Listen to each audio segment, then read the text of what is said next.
Hello, class. In today's lesson, we will be converting the measures of an angle and a circle from fractions into degrees. We will also be classifying angles and triangles as acute, obtuse, or right angles and triangles. Remember that an angle measures the distance between two intersecting lines, and that an angle is measured in degrees.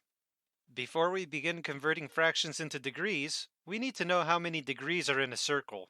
A circle measures 360 degrees around. Now that we know a circle measures 360 degrees around, let's start by converting fractions into degrees of a circle. The way that we would do that is by rewriting our fraction as an equivalent fraction with a denominator of 360.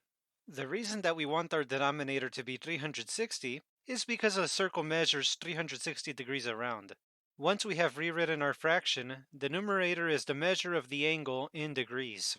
Let's look at an example. Here is our circle. 5/8 of the circle is shaded in.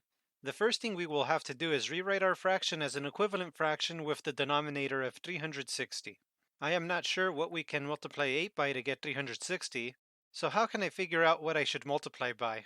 I will do that by dividing 360 by 8. 360 divided by 8 is 45. Now we know what to multiply 5/8 by. We will multiply 5/8 by 45 45ths. 5 times 45 is 225, and 8 times 45 is 360. So our equivalent fraction is 225 over 360. Since our numerator is the measure of the angle in degrees, our angle is 225 degrees. Let's look at one more example. Here we have a circle with 95 over 360 of it shaded in.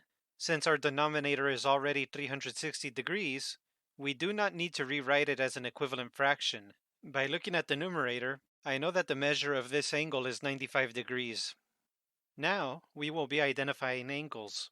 Remember that a right angle is 90 degrees, an acute angle is less than 90 degrees, and an obtuse angle is larger than 90 degrees. Here is an example. This angle is 115 degrees. Since it is greater than 90 degrees, it is an obtuse angle. Our second example shows us an angle that is 37 degrees.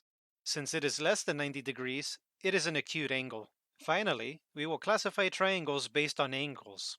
First, we will review the classification of triangles based on their angles. An acute triangle has 3 acute angles. A right triangle has 2 acute angles and 1 right angle, and an obtuse triangle has 2 acute angles and 1 obtuse angle. Now let's use this information to classify triangles.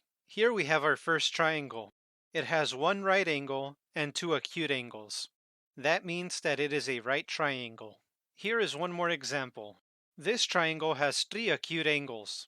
That means that it is an acute triangle. That is what you will be doing today. If you have any questions, you can ask me over Google Classroom. Thank you for coming, and have a good day.